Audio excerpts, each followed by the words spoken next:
Hello everyone, welcome back to another video. आज की video में डिस्कशन करने वाला हूं इलेक्ट्रिकल्स एंड इलेक्ट्रॉनिक्स ब्रांच के ऊपर, जिसे कि ट्रिपल ई के नाम से भी जाना जाता है। मैं गारंटी देता हूं इससे डिटेल वीडियो यूट्यूब पे कहीं नहीं मिलेगा। अगर तुम इस ब्रांच को ले लिए हो तब क्या करना है इसके रिगार्डिंग बता दूंगा, कैसी कंपनी आ रही है नहीं आ रही है, क्या फ्यूचर स्कोप है, कंप्लीट एक आइडिया मिल जाएगा फर्स्ट ईयर में ही। अगर ब्रांच को लेने वाले हो मैं बोलूंगा इसे देख लो, सतर्क हो जाओ। ये ब्रांच और सभी ब्रांच से डिफरेंट है टोटल। इसी कारण से रिक्वेस्ट कर रहा हूँ, इस ब्रांच को लेने जा रहे हो एटलीस्ट इस वीडियो को देख लो, एक कंप्लीट आइडिया मिल जाएगा ये ब्रांच में क्या पढ़ना और क्या फ्यूचर स्कोप है। तो मैं क्या क्या डिस्कशन करने वाला हूँ। सबसे पहले वाई, ठीक है, इलेक्ट्रिकल ब्रांच क्यों और क्या है इलेक्ट्रिकल ब्रांच, एक बेसिक बता दूंगा मैं। उसके कंप्लीट सिलेबस दिखाने वाला हूँ, एडवांटेज बताऊंगा, डिसएडवांटेज बताऊंगा, कंपनी फॉर प्लेसमेंट, कौन कौन सी कंपनी प्लेसमेंट के लिए आ रही है और कौन कौन सी कोर कंपनी है। अगर तुम्हारा ट्रिपल ई ब्रांच ले लेते हो कौन कौन सी कोर कंपनी, इसके रिगार्डिंग बता दूंगा। फ्यूचर स्कोप क्या ये बता दूंगा और कुछ कंपैरिजन कर दूंगा मैं ईसी से कितना डिफरेंस है। ठीक है, ईसी से तुम देख लोगे ना, ईसी क्या होता है, लगभग 90% कंपनी में एलिजिबल रहते हैं सीएसआईटी का, और ट्रिपल ई क्यों नहीं रहता है इसके रिगार्डिंग बता दूंगा। देखो, इससे पहले मैंने ईसी के रिगार्डिंग बता दिया हूँ, आज मैं ट्रिपल ई के रिगार्डिंग बता रहा हूँ। और तुम लोगों का कमेंट रहा तो मैं cyber physical system, electricals and instrumentation, VLSI इसके रिगार्डिंग बता दूंगा। देखो, मैं इस वीडियो को इसलिए बनाता हूँ ना, कॉलेज में हो एटलीस्ट एक रोड मैप मिल पाए, एक आइडिया मिल पाए, ऐसी ऐसी कंपनी आ रही है, इस तरह से मुझे प्रिपरेशन करना है, अच्छा प्लेसमेंट तुम ग्रैब कर सको। इसी कारण से एक बेसिक आइडिया दे रहा हूँ मैं। और मैं रिक्वेस्ट कर रहा हूँ इससे पहले जो बच्चे अभी ब्रांच को देख रहे हैं, कौन सा ब्रांच लेना अच्छा है, कौन सा ब्रांच लेना अच्छा नहीं है, कौन कौन सी कंपनी आ रही है, मैं रिक्वेस्ट करता हूँ। मैंने सीएससी के रिगार्डिंग बता दिया हूँ, एआईएमएल के रिगार्डिंग बता दिया हूँ, डेटा साइंस के रिगार्डिंग बना दिया हूँ, आईओटी के रिगार्डिंग बना दिया हूँ, internet of thing, computer and communication के रिगार्डिंग, साइबर सिक्योरिटी के रिगार्डिंग वीडियो बना दिया हूँ, आईटी के रिगार्डिंग बना दिया हूँ, इलेक्ट्रिकल्स एंड कंप्यूटर के रिगार्डिंग बना दिया हूँ, ईसी के रिगार्डिंग बना दिया हूँ, ट्रिपल ई के रिगार्डिंग बना दिया हूँ। इसके बाद अगर किसी और ब्रांच पे चाहिए होगा तो मुझे बताना, मैं ट्राई करूंगा वीडियो बना देने का। ठीक है, चलो मैं डिस्कशन को स्टार्ट करता हूँ। सबसे पहले बात करूँ व्हाट इज ट्रिपल ई। देखो, इलेक्ट्रिकल्स एंड इलेक्ट्रॉनिक्स नाम ही क्या बता रहा है, electricals and electronics engineering is the study of how electricity is generated, ठीक है, distributed use in the device and system, कैसे इलेक्ट्रिसिटी बनाया जाता है। इलेक्ट्रिकल्स इलेक्ट्रॉनिक्स का कंप्लीट है तुम्हारा यहाँ पे। देखो, ट्रिपल ई जो तुम्हारा होता है ना, focus on electricity and the power system. अगर तुम बात करोगे ईसी के ऊपर, ईसी जो फोकस करता है तुम्हारा electronics and communication, communication technology आने के कारण से जितने भी बोल सकते हैं, आईओटी हो गया तुम्हारा, साइबर सिक्योरिटी हो गया, एआई हो गया तुम्हारा, ये सब का इसमें इंक्लूड हो जाता है। अगर बात करोगे ट्रिपल ई के ऊपर, ट्रिपल ई कंप्लीट फोकस करता है इलेक्ट्रिकल पे, इलेक्ट्रॉनिक्स पे। यहाँ पे आईटी का कोई सिलेबस का डिस्कशन नहीं है। तुम देख लोगे अगर ईसी, यहाँ पे बहुत कंप्यूटर नेटवर्क्स, बहुत ऐसे इंपॉर्टेंट चैप्टर हैं जो कि तुम बोल सकते हो सीएसआईटी वाले भी पढ़ते हैं, ईसी वाले भी पढ़ते हैं, बट ट्रिपल ई में ऐसा कुछ नहीं है। ठीक है, ये समझ में आ गया होगा। उसके बाद तुम्हारा क्या हुआ है, ट्रिपल ई क्यों ले, किसे लेना चाहिए। Triple E is a perfect choice only for those who are interested how electricity generated. देखो, ट्रिपल ई उसी बच्चे के लिए परफेक्ट चॉइस है जिसका इंटरेस्ट है इलेक्ट्रिसिटी में तुम्हारा। उसके दूसरा क्या है, want to build career in power system में करना चाहता है, पावर इलेक्ट्रॉनिक्स में करना चाहता है, या फिर एनर्जी टेक्नोलॉजी में करना चाहता है, उसके लिए एक बेस्ट चॉइस है। अगर किसी बच्चे का इंटरेस्ट गवर्नमेंट सेक्टर में है तो यहाँ पे गवर्नमेंट सेक्टर का भी अच्छा अपॉर्चुनिटीज है, रेलवे में बहुत अच्छा वैकेंसी निकलता है, तुम्हारा गवर्नमेंट सेक्टर के लिए जॉब अच्छा है, तुम्हारा पीएसयू सब में भी जॉब तुम्हारा है। अदरवाइज इस ब्रांच को अवॉइड करो। अगर ये सब में कुछ भी तुम्हारा इंटरेस्ट है, power system, power electronics, energy technology या गवर्नमेंट सेक्टर में तुम्हें जाना है, तब अदरवाइज से अवॉइड कर दो, लेना वर्थ इट नहीं होगा तुम्हारा। ठीक है, क्योंकि सबसे टफेस्ट ब्रांच जिसे माना जाता है, कोर इलेक्ट्रिकल तुम्हारा इसमें है। उसके तुम देखो सिलेबस के रिगार्डिंग, देखो ये सब तुम्हारा देखोगे तो मिल जाएगा ना, मैं इसलिए हाईलाइट किया हूँ क्योंकि तुम जब देखोगे ना तुम्हारा बाकी सब ब्रांच का, वहाँ का इंजीनियरिंग मैथमेटिक्स, यहाँ का इंजीनियरिंग मैथमेटिक्स में बहुत डिफरेंस है तुम्हारा। ठीक है, इस बात को तुम याद रखना। उसके तुम देख लो, दिख रहा होगा सिलेबस, यहाँ पे देख लो, पूरा कोड है, कुछ भी नहीं है तुम्हारा, कुछ मिलता जुलता नहीं है। तुम इसी से मिलाओगे ना, बहुत कम ही तुम्हारा मिलेगा यहाँ पे। इवन यहाँ पे वीएलएसआई का भी पार्ट नहीं डाला गया है, जो कि आज देखोगे इलेक्ट्रिकल का सबसे मोस्ट इंपॉर्टेंट पार्ट बन रहा है, सारे कॉलेज में डाला जा रहा है। दिख रहा होगा 4th सेमेस्टर का तुम्हें दिख रहा होगा। ठीक है, हाँ, एनालॉजी एंड डिज़ाइन ये तुम्हारा इंपॉर्टेंट है, इसके रिगार्डिंग बहुत सारी कंपनी अभी वर्क कर रही है। देखो, तुम्हें सब कोड ही मिलेगा, जितने भी हैं सारा कोड ही है। ठीक है, यहाँ पे दिख रहा होगा। देखो, जो जो मैं ग्रीन किया हूँ ये सब इंपॉर्टेंट है। अगर इस ब्रांच को ले रहे हो तो एटलीस्ट ट्राई करना ये सब चैप्टर को अच्छे से पढ़ने का, सेमेस्टर बाय सेमेस्टर, क्योंकि जब तुम्हारे कंपनी कोर कंपनी आएगी प्लेसमेंट के लिए, बस इसी सबसे पूछने वाली है। जो मैं यहाँ पे हाईलाइट किया हूँ ना, बच्चे से बात करने के बाद ये सब जो हाईलाइट जो किया हूँ, ये सबसे कंपनी वाली क्वेश्चन पूछती है। और ट्राई करना कुछ प्रोजेक्ट जो करोगे इसी पे करने का। ठीक है, तुम यहाँ पे देख लो, उसके कौन सा है, 5th सेमेस्टर आ गया। ठीक है, ये तुम्हारा 5th सेमेस्टर है। ठीक है, दिख रहा होगा। उसका 6th सेमेस्टर देख लो, यहाँ पे ये तो सब में रहता है और सेम ही रहता है तुम्हारा, बाकी सब तुम्हारा कोड ही है। और स्पेशलाइजेशन कौन कौन सा ये भी देख लो। ठीक है, स्पेशलाइजेशन देख लो। और तुम्हारा 7 सेमेस्टर माइनर स्पेशलाइजेशन का ऑप्शन रहता है। उसके बाद तुम्हारा क्या 8 सेमेस्टर। देखो 8 सेमेस्टर में क्या होता है ना, अगर तुम्हारा इंटर्नशिप लग गया तो वेल एंड गुड, इंटर्नशिप करने के जाओ। इंटर्नशिप अच्छा हो जाता है, तुम्हारा परफॉर्मेंस अच्छा है तो फुल टाइम कन्वर्ट हो जाएगा। अगर इंटर्नशिप नहीं मिलता है तो कॉलेज में जाकर प्रोजेक्ट करना पड़ेगा। सबसे पहले एक बात बता दूँ, ठीक है, अगर तुम ट्रिपल ई ब्रांच ले रहे हो, ठीक है, तभी लेना जो मैं स्टार्टिंग में बताया हूँ, जिस सेक्टर में बताया हूँ। अगर वो सब सेक्टर में जाना हो, कौन सा सेक्टर तो यहाँ पे बताया हूँ मैं, ठीक है, ये सब सेक्टर में अगर जाना हो तभी इस ब्रांच को लेना, ठीक है, अदरवाइज इस ब्रांच को मत लेना। अगर ले रहे हो तो ट्राई करना, कुछ कुछ ऐसे पार्ट भी यहाँ पे प्रोग्राम इलेक्टिव में मिलेंगे जो कि रिलेटेड रहते हैं कंप्यूटर से। एटलीस्ट अगर बाय द वे कैंपस से प्लेसमेंट नहीं होता है ना, अगर तुम कुछ कुछ जो प्रोग्राम इलेक्टिव या स्पेशलाइजेशन दिया हुआ है वो कर लोगे तो बेनिफिट तुम्हारा होगा at the time of placement, अगर कंपनी वाले अलाउ करती हैं तो ट्रिपल ई वालों के। जैसे आईटी कंपनी आएगी ना, वो से 25% कंपनी में तुम एलिजिबल रहोगे अप्लाई करने के लिए। कौन कौन से में रहोगे आईटी सेक्टर का, ये भी मैं बता देता हूँ, ठीक है। देखो तुम्हारा क्या क्या है, ये तुम्हें दिख रहा होगा यहाँ पे। देखो जिस बच्चे को कोड में ही अपना करियर बनाना है, ठीक है, ट्रिपल ई का कोड में ही बनाना है, मैं बोलूँगा ट्राई करना ये सब जो स्पेशलाइजेशन है ये सबको अवॉइड करने का, ठीक है। ये जितने भी स्पेशलाइजेशन है ये सबको ट्राई करना अवॉइड करने का, ठीक है। कोड में ही तुम अच्छे से फोकस करो। गवर्नमेंट एग्जाम में PSUs हैं बहुत समय तुम ट्राई कर सकते हो। अदर अच्छी अच्छी कंपनी कोड के लिए भी यहाँ पे आ रही है, बताता हूँ कौन कौन सी कंपनी आ रही है, ठीक है। उसके देख लो ये सब तुम्हारा है, ठीक है, ये सब है तुम्हारा। और ये तुम्हारा माइनर स्पेशलाइजेशन, ठीक है, किसमें है तुम्हारा कंप्यूटेशनल इंटेलिजेंस। ये जो देखोगे ना आर्टिफिशियल इंटेलिजेंस, ये मेरा भी था माइनर में। और उसके बाद कंप्यूटर विजन भी था मेरा और सॉफ्ट कंप्यूटिंग भी था। सॉफ्ट कंप्यूटिंग में न्यूरल नेटवर्क था मेरा, ठीक है।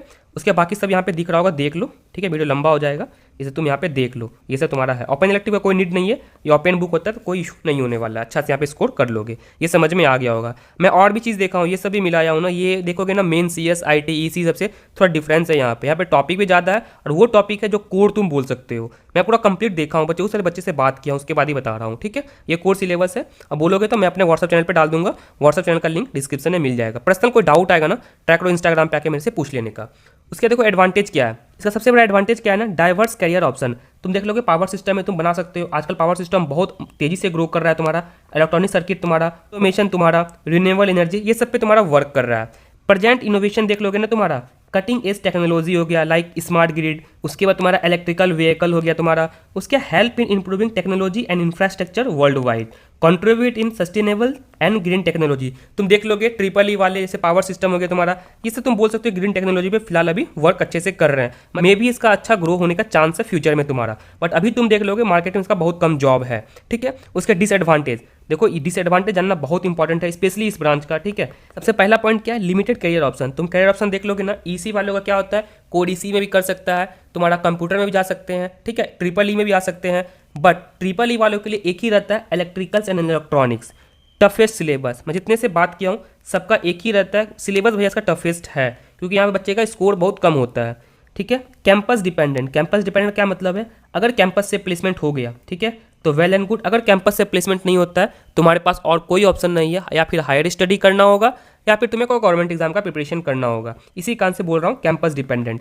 CS IT सब वाले का क्या होता है, कैंपस से प्लेसमेंट हो गया तो वेल एंड गुड, अगर नहीं होता है तो ऑफ कैंपस ही बहुत सारी कंपनी हायरिंग के लिए करती है, तो वहाँ भी अप्लाई करके ले सकते हो जॉब। बट ट्रिपल ई के लिए ऐसा नहीं है। अगर कहीं तुम अप्लाई करोगे उसके लिए तुम्हें एक्सपीरियंस रिक्वायर्ड भी चाहिए होगा, तुम कहीं भी अप्लाई करोगे। इसी कारण से बोल रहा हूँ टोटली ट्रिपल ई होता है, कैंपस डिपेंडेंट होता है। अगर अच्छा कॉलेज मिल रहा है तुम लो, अगर नहीं मिल रहा तो बिल्कुल इसे अवॉइड करो, क्योंकि देखो अगर कॉलेज से प्लेसमेंट होगा नहीं तो एक्सपीरियंस मिलेगा नहीं, अगर एक्सपीरियंस मिलेगा नहीं तो जॉब तो मिलेगा नहीं। इसी कारण से कैंपस अच्छा होना बहुत इंपॉर्टेंट है। अगर कैंपस अच्छा मिलता है तभी लेना, अदरवाइज इधर उधर के कॉलेज से बिल्कुल अवॉइड करना ट्रिपल ई को। रीलोकेशन प्रॉब्लम, अगर तुम्हारा जॉब लग भी जाता है, कभी भी देख लोगे ना पावर ग्रिड का तुम्हारा बहुत जगह जगह पे तुम्हारा होता है, ठीक है, ये सब का कभी भी रिलोकेशन तुम्हारा किया जा सकता है, इस बात को तुम याद रखना। ऐसा नहीं है कि CS IT से वर्क फ्रॉम होम तुम्हें मिल जाएगा, इसके लिए तुम्हें रिलोकेशन के लिए तैयार रहना पड़ेगा। Some role required advance degree, बहुत ऐसा रोल है तुम देख लोगे ना, ये सब में तुम्हारा क्या होता है, मतलब बोलना नहीं चाहिए, मतलब एक बीटेक वालों को रखने से चाहे मजदूर को वो रखना ज़्यादा प्रेफर करता है। इसी कारण से तुम्हें ट्रिपल ई में अपना करियर बनाना है, तुम्हें एडवांस डिग्री भी करना होगा। और इसका ग्रोथ रेट बहुत कम होता है। अगर किसी बच्चे का CS IT या फिर EC में अगर मान लो 5.5 का पैकेज मिला है ना, 1 से 2 साल के अंदर ये बोल सकते हो 10-12 तक पहुंच जाएगा। अगर यहाँ पे तुम देख लोगे 8 LPA का मिला है ना, तो यहाँ से तुम्हें 10 में आने के लिए बहुत लंबा टाइम लग जाएगा। उसके बाद अगर यहाँ पे तुम ग्रोथ नहीं मिलता है, तुम्हें गवर्नमेंट सेक्टर में जाना पड़ेगा, और गवर्नमेंट सेक्टर में जान ही रहो क्या ग्रोथ रहता है तुम्हारा, ठीक है, यहाँ समझ में आ गया होगा। उसके बाद तुम्हें देखो कंपनी फॉर प्लेसमेंट, मैं ना टाइप बाय टाइप बताता हूँ, पावर कंपनी कौन कौन सा, इलेक्ट्रिकल्स के लिए कौन सा है, टेलीकम्युनिकेशन के लिए क्या है, ऑटोमोटिव के लिए कौन सा है तुम्हारा, ठीक है, ये देख लो। उसके बाद सबसे पहला क्या है ना, पावर कंपनी देख लो क्या है, NTPC हो गया तुम्हारा, पावर ग्रिड हो गया, कॉरपोरेशन हो गया, BHEL हो गया, इलेक्ट्रॉनिक्स में देख लोगे सीमेंस हो गया तुम्हारा, फिलिप्स हो गया, हनीवेल हो गया तुम्हारा, टेलीकम्युनिकेशन में बीएसएनएल, एयरटेल, वोडाफोन, ऑटोमोटिव में तुम देख लोगे टाटा मोटर हो गया, महिंद्रा हो गया। अगर आईटी में देख लोगे तो दुनिया जानता है टीसीएस वाले सबको अप्लाई कर देती है, इवन बीएससी वाले को भी चांस देती है। टीसीएस, विप्रो हो गया, इंफोसी हो गया, ये सबको चांस मिलता है। एसेंचर हो गया, टेक महिंद्रा हो गया, ये सबको चांस देती है कंपनी फॉर प्लेसमेंट। और कोर कंपनी देख लोगे, अगर तुम ट्रिपल ई में ही करियर बनाना चाहते हो इसके लिए तुम्हारा ये सब कोर कंपनी है, देख लो। ABB कंपनी तुम्हारा हो गया, ये सब कंपनी आती है, मोस्ट ऑफ द कैंपस में आती है। बच्चे से बात किया हूँ तभी बता रहा हूँ। L&T तुम्हारा देख लोगे, ठीक है, L&T तुम देख सकते हो। उसके बाद तुम्हारा GE देख सकते हो, स्नाइडर देख सकते हो। देखो स्नाइडर तुम्हारा EC वाले के लिए भी आती है, IoT वाले के लिए भी आती है। स्पेशली स्नाइडर कंपनी बहुत अच्छी कंपनी है जो कोर इलेक्ट्रिकल पे भी काम करती है, पावर ग्रिड सब पे भी वर्क कर रही है तुम्हारा। ये भी तुम देख सकते हो, ये भी देख लो। बाकी सीमेंस हो गया, बजाज फाइनेंस हो गया, अडानी पावर हो गया तुम्हारा, वेदांता हो गया तुम्हारा, ये सब कोर कंपनी तुम्हारा है। उसका एक बेसिक कंपैरिजन बता देता हूँ मैं तुम्हारा EC में और तुम्हारा ट्रिपल ई में। से पहला क्या फोकस, देखो इलेक्ट्रॉनिक्स एंड कम्युनिकेशन पे फोकस करता है। इलेक्ट्रॉनिक्स करने से क्या हो गया, इलेक्ट्रिकल की जो अच्छी कंपनी है तुम वहाँ भी अप्लाई कर सकते हो। कम्युनिकेशन से क्या हो गया तुम्हारा, कैसे तुम्हारा किसी सिग्नल को तुम्हें कनेक्ट करना है, उसके लिए IoT, internet of things, cyber security, AI, ये सब तुम पढ़ोगे और वो समय तुम्हारा अच्छा फ्यूचर मिलने का चांसेस हैं। अगर इसका फोकस देख लोगे इलेक्ट्रिसिटी एंड पावर सिस्टम पे ही तुम्हारा है। देखो मैं EC के रिगार्डिंग वीडियो बनाया हूँ, अगर इस ब्रांच को ले रहे हो ना, एटलीस्ट रिक्वेस्ट करता हूँ उस वीडियो को देख लो, बहुत बेनिफिट होगा। अब बहुत अच्छा ब्रांच है तुम्हारा। उसके एप्लीकेशन देख लोगे टेलीकम्युनिकेशन एंड IT, ठीक है, टेलीकम्युनिकेशन में भी है तुम्हारा और कोर IT में भी है। इसका एप्लीकेशन तुम देख लोगे पावर प्लांट एंड यूटिलिटी में है तुम्हारा।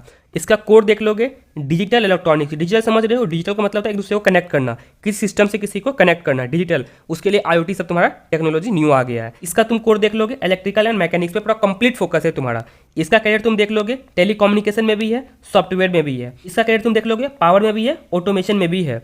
इसमें देख लोगे टेक में तुम्हारा IoT हो गया, वायरलेस हो गया, लगभग मोस्ट 90% तुम टेक कंपनी में भी एलिजिबल रहोगे। इसका टेक तुम देख लोगे स्मार्ट ग्रिड, रिन्यूएबल एनर्जी, तुम्हारा यही सब पे फोकस करता है। शायद समझ में आ गया। बहुत सारे बच्चे डाउट हो रहा होगा भैया ये स्मार्ट ग्रिड क्या होता है। देखो इसका डिफिनेशन मैं थोड़ा लिख के रखा हूँ, तुम आराम से समझ सकते हो। देखो यहाँ पे क्या है, a smart grid is a advance electricity system that use technology to manage and improve how power is distributed and use. समझ में आ गई स्मार्ट ग्रिड का क्या मतलब होता है। एक एडवांस इलेक्ट्रिसिटी सिस्टम है जो कि बताता है कैसे इंप्रूव करना है पावर डिस्ट्रीब्यूशन, इलेक्ट्रिसिटी जो पावर डिस्ट्रीब्यूशन होता है उसे कैसे मैनेज करना। और मोस्ट ऑफ द इलेक्ट्रिक की कंपनी इस पर आज वर्क कर रही है। ये ग्रोइंग फील्ड तुम्हारा हो सकता है, बट प्रेजेंट अभी देख लोगे कंपनी बहुत कम है, ठीक है। शायद यहाँ पे कंप्लीट समझ में आ गया होगा ट्रिपल ई ब्रांच के रिगार्डिंग। इसके बाद कोई भी डाउट आ रहा है प्लीज कमेंट सेक्शन में पूछो। बट मैं रिक्वेस्ट कर रहा हूँ अगर इस ब्रांच को लेने जा रहे हो एटलीस्ट एक दो बार सोच लो, फिर भी कोई डाउट आ रहा है कमेंट सेक्शन में पूछो, मैं ट्राई करूँगा रिप्लाई कर देने का। फिर भी अगर सॉल्व नहीं हो पा रहा मेरे से इंस्टाग्राम पे आके पूछ सकते हो, डिस्क्रिप्शन में सारा लिंक मिल जाएगा। बस मैं इतना ही रिक्वेस्ट करता हूँ, लगता है मेरा वीडियो इन्फॉर्मेटिव है, इससे तुम्हारा हेल्प हो रहा हो, प्लीज़ मेरे वीडियो को लाइक करें, चैनल सब्सक्राइब कर लें। आपका एक एक लाइक, एक एक कमेंट मुझे और वीडियो बनाने के लिए मोटिवेट करता है। Thank you.